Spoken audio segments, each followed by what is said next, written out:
Okay. And we are live. Great. I guess I'll start for the board. Welcome everyone. We have Matt Marshall, who's going to fill in as chair this evening for the policy committee. Before I do roll call, I just want to publicly mention that we're following board policy BED, which is remote participation in school board meetings. And this morning, we needed to make a decision as to whether we would remain in person or not. And as you know, the weather was not quite what was forecasted for today. And when it was a little bit more than what we were anticipating. And when we looked at the radar, it was supposed to come back in a second wave around 4 or 5 o'clock that was going to last till about 7. So felt that we were going to use this policy and look at kind of a local emergency and just meet remotely as a result of the anticipated weather. So that's why we're meeting remotely. So with that said, I do officially need to do roll call. So I will start with Matt Marshall. That would be me. Yes, here. Nicole Madore. Here. Jack Pitteroth. Present. Teresa Garrett. She is absent. Matt Lillybridge indicated that he was going to be absent, and Tony Veet had a work conflict as well, so he will be absent. So it is going to be just the 3 of you and the 2 of us. So you received all of the policy packet. We are getting really close to being done for the season. There may be a couple that surface from time to time, and there is one that I'm actually looking at now. And I may have a couple more job descriptions that need to be reviewed. But for the most part, we have done our work. We have reviewed all of the policies that had to be reviewed. And so this brings us up to date. And that means that we have no policy that will be older than 5 years, which is always the recommended cycle. So kudos to you guys. So the first one on the agenda is the Comprehensive Health and Safety Emergency Plan, EBCA. So that used to be called the Comprehensive Emergency Management Plan, and there were just some changes based on legislation. So I don't know if you've all had a chance to look at this and if you have any thoughts.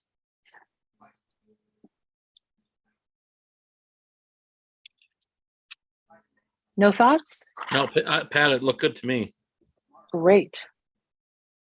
And as a reminder for members of the public, what we do is we have a Maine School Management Association, and they provide templates for all of our policies that follow law.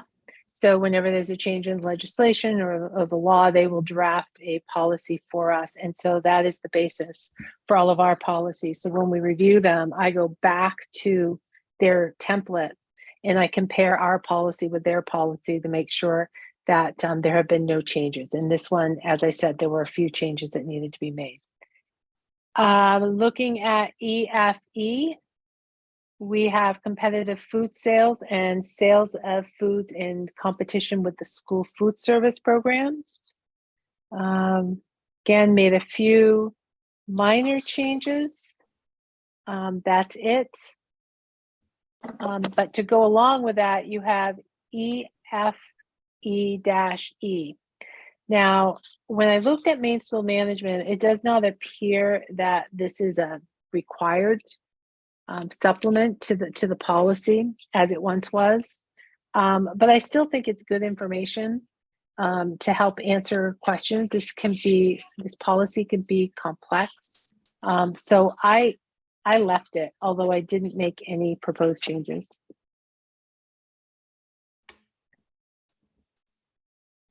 Looks good to me. Okay. Moving right along. We have EGAD, which is our copyright compliance. And there is just one change that you'll see in the second paragraph.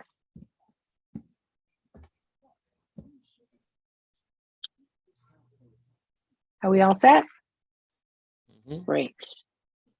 Then here is the real meat to that particular policy. This is EGAD-R.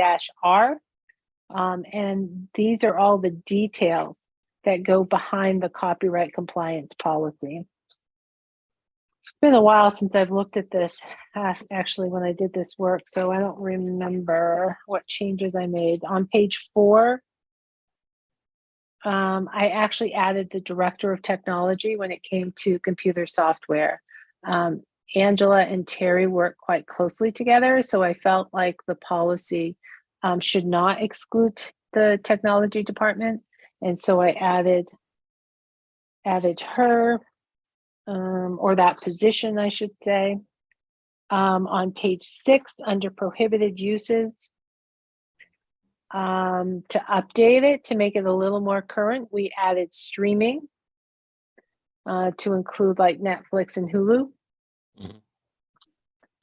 And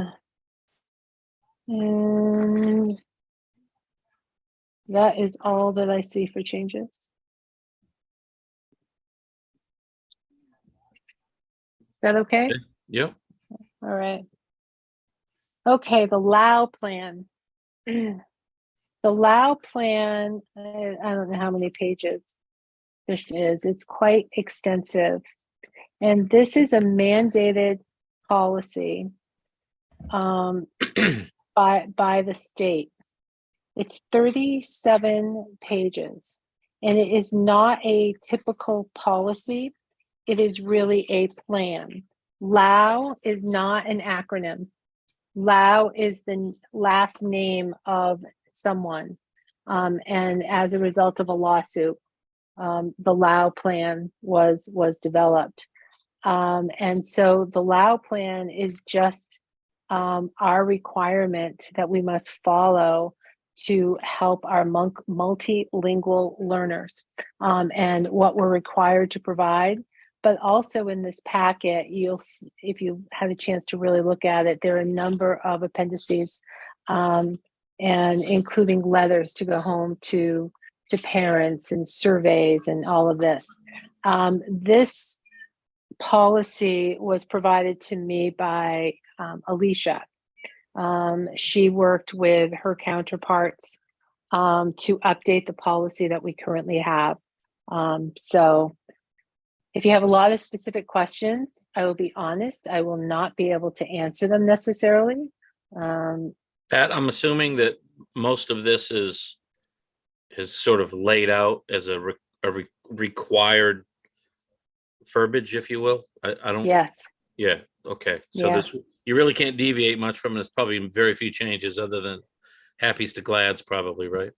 Correct. A lot of it is it's straightforward in how we communicate. Some of our, as you look at some of this, it talks about equitable access for students and what we need to do to make sure we identify them, we assess them, how we communicate with parents, what the program needs to include, Right. Okay. that type of thing. So really no changes in particular. So Yeah. okay. There were a couple places in the table of contents where initial letters are not capped on some words that probably ought to have been, just to match the rest. Okay. Can you tell me where? On the first page, in B2, the word registration. Yep. And where was on the second page in B, parental. Oh, yeah. And in E, you have 1-4 that's lowercase, which is what I would prefer, and then one that is capitalized. And there's one other thing that I noticed. Where did it go? Yeah. In under same page under paragraph I, are being a verb, I would cap that, who are English learners. I'm sorry, you wanted to what? You want to capitalize A or Yes. lowercase w? Okay, Capitalize A. okay. Excuse me, cat. I should go. All right, yeah, we actually, when we received this document, um, we retyped it off. I will be honest. So I reviewed it, but I wouldn't be surprised if there were a couple things such as what you just found. It was not consistent in the formatting and in the layout, and there were so many. I don't know the correct term, I guess, but how it was laid out using the software, we could not easily get in and modify. It was just easier just to retype the whole thing. So, Jack, did you find anything else? No, I was going through it light speed. Okay, that's really helpful. Thank you. All right, then that takes us to IHBAI. I would say right here, file, where it says file IHBAI, that should not be in bold. Yeah.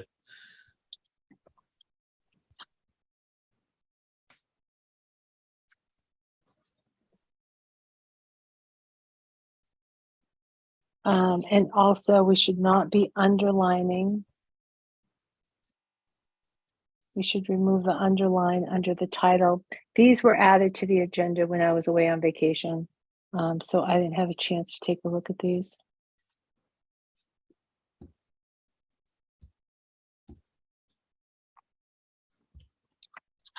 Doesn't look too extensive. No. Looks good, Pat, to me. Okay, great.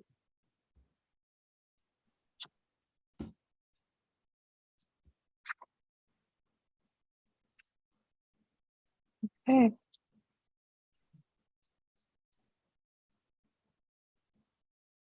Then programming in the least restrictive environments.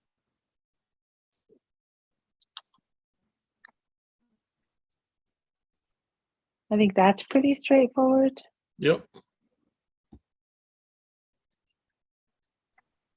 And then the next one, the IHBAGR, those are just the administrative procedures to support that. So, again, if you're all set.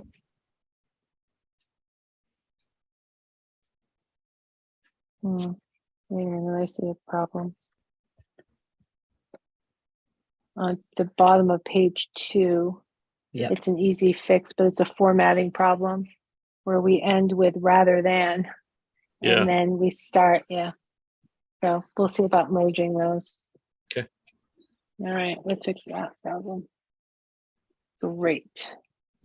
All right, then next is we have a couple job descriptions to review.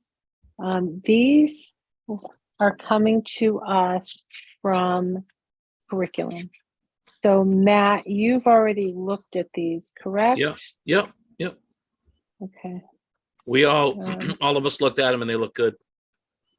Okay. I specifically said, the job, we sort of rely on you, Pat, and others to make these kinds of decisions on hiring and everything else. And if the job descriptions look good, if you're good with these, then there's no reason why we shouldn't be. Thank you for that. I would suggest maybe putting an apostrophe S for master's degree, minimum of a master's degree in literacy education, or Okay. And you sent me feedback on one of these. Was it this one or the next one? no, it was the draft one. Okay. All right. Where that And I said haven't draft, I had it. looked carefully. Okay. And yeah, I didn't have a chance to really to look at it. I printed it out in time for this meeting, and then I left it on the printer. Not very helpful. Any other changes with this particular job description? Nope. I know Angela worked really closely with her literacy specialist to develop this. So the only thing I really see is a formatting thing on the bottom at the end, where terms of employment and evaluation Yeah, I saw are that. indented. Yeah, and they shouldn't be. So that needs to be adjusted. But other than that, okay. I think we're good. All right, then Ed Tech 3. That is for the Title I math and reading. Okay. So, Jack, do you want to go through what your can. recommended changes are? We have a little time. We're not pressed for time, so. Okay. Let's see. Under qualifications in number 2, I'm accustomed to seeing post-secondary as one word, and I would put a comma after education.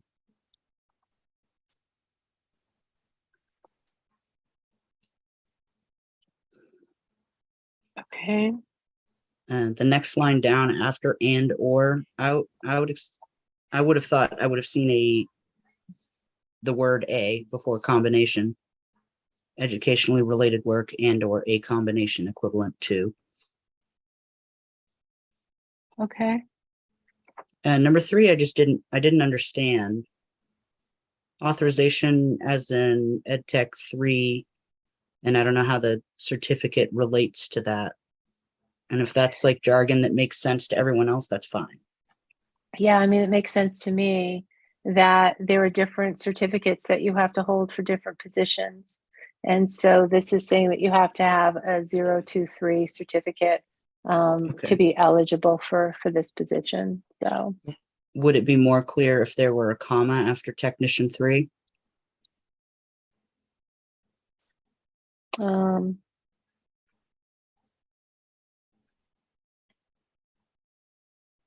I don't think so. Okay, I'll defer. I think it's fine as Okay. it is. Sure. Let's see, the additional skills preferred, there were some S's, those aren't particularly important. Job goal, under job goal, our Mhm. Title I is the number 1 instead of the Roman numeral. Yeah, thank you. In Title I duties and responsibilities, under number 1, in the second line, we have provide and then an extraneous hyphen, short hyphen term. We don't want the Mhm. first one. Yep. We have an inconsistency between 1 and 4 in that area. One says tier 3 and spells it out, and the other has tier 3 as a number.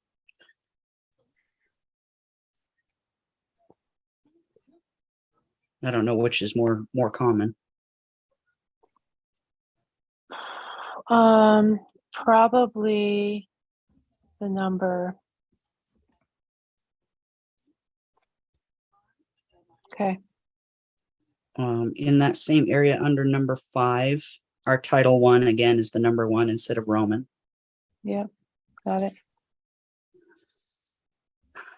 At the top of the next page, in 10, we have workshops / conference, and I think we should add an S to conference. Yep. Let's see, that one's not important. At the end of 11, after the semi-and, we have a comma that can go. Yep. And 12, we have perform other duties / reports. And I would have said like perform other duties and make reports, but if that's again, like if that makes sense to you, then It does not. I would say perform other duties as assigned. great.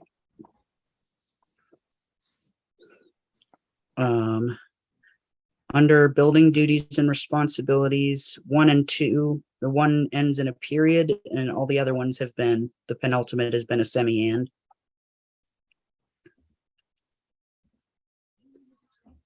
Mhm, And under 2, the first word serves should probably lose the S to match the first one. mhm. Let's see, under. Okay, the only one that's actually necessary under physical requirements is in 4. We have a noisy and crowded environments, and either the A or the S has to go. I'll delete the A. All right. Let's see, under legal ethical duties, those aren't that important. Under 8, I would knock down policies and procedures. We have initial caps on those. Yep. The things that I was saying weren't important is I was inclined to get rid of all the S's to make them kind of match the other things, but I don't think that's really going to add much for the amount of work it creates. Let's see, under evaluation, I would say performance must be evaluated. And then after educational technicians, instead of saying to be completed, I would say and must be completed.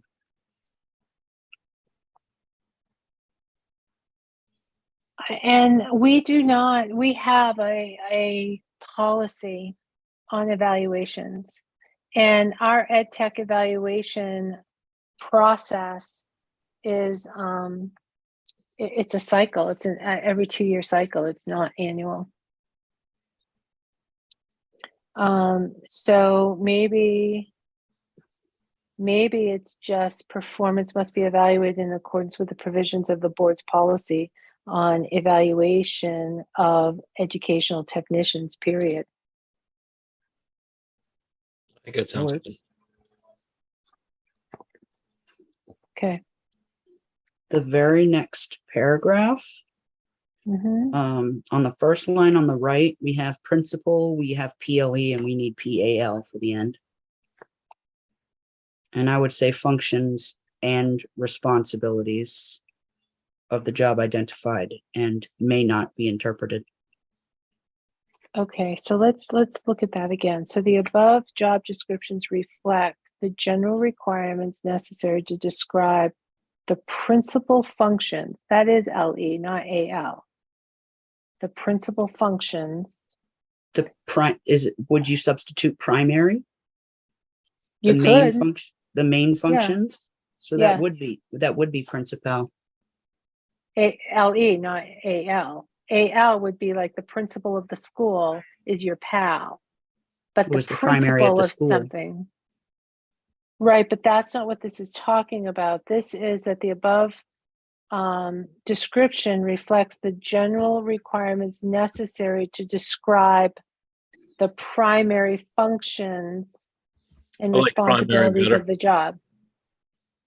When used as an adjective, principal means main or primary, such as the principal finding in a study. Let's just put Okay. primary. That works too. All right, let's do that. All right, I thought that we were using it correctly, LE. Yeah, Okay. no, that's a common mistake to make because of the principal person as well. Right, right.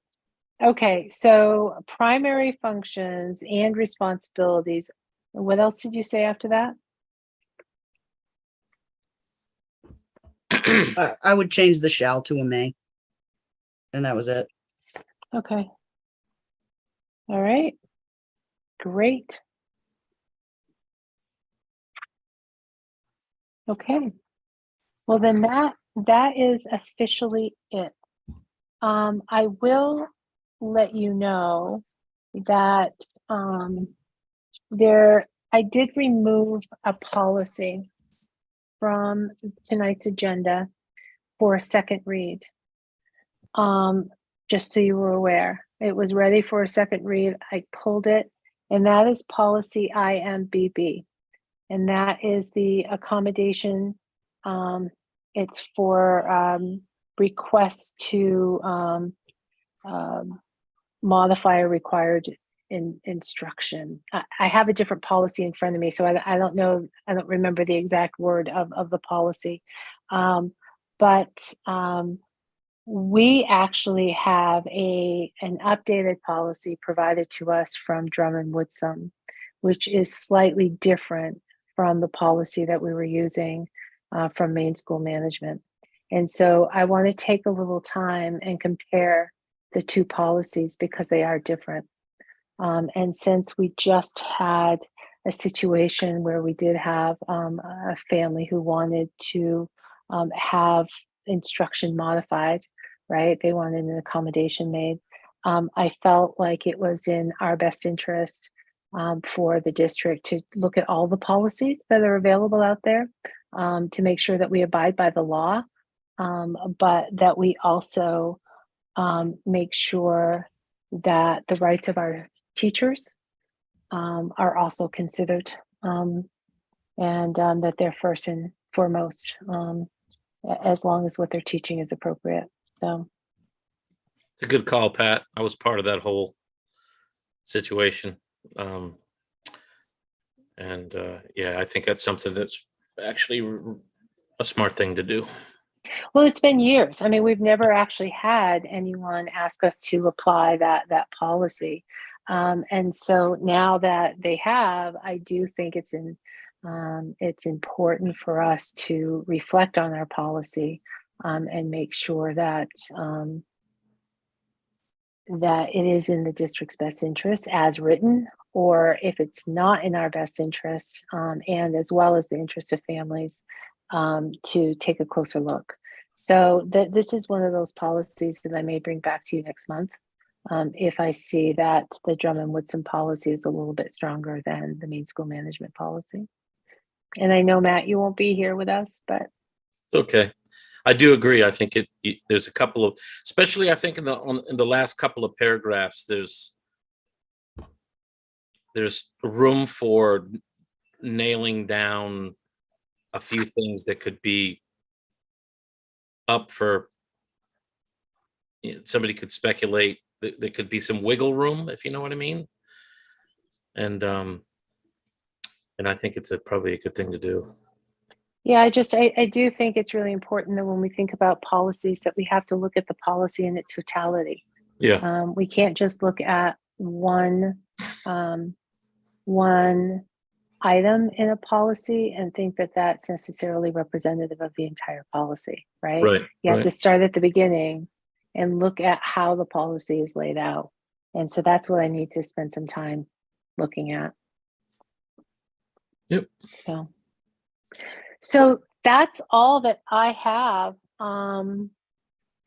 If we want to adjourn, that would give us a few minutes to transition, take a little bit of a break and transition to the board meeting. Sounds good. All right. And so you guys are all in favor of me moving this forward to the board, all of those policies? Yep. Yes. Okay, I will make sure I note that, but again, we can't officially vote. Okay. All right, we will see you shortly. See you in a bit. Okay. All right, Bye-bye. thanks. Bye. Thank you, Terry.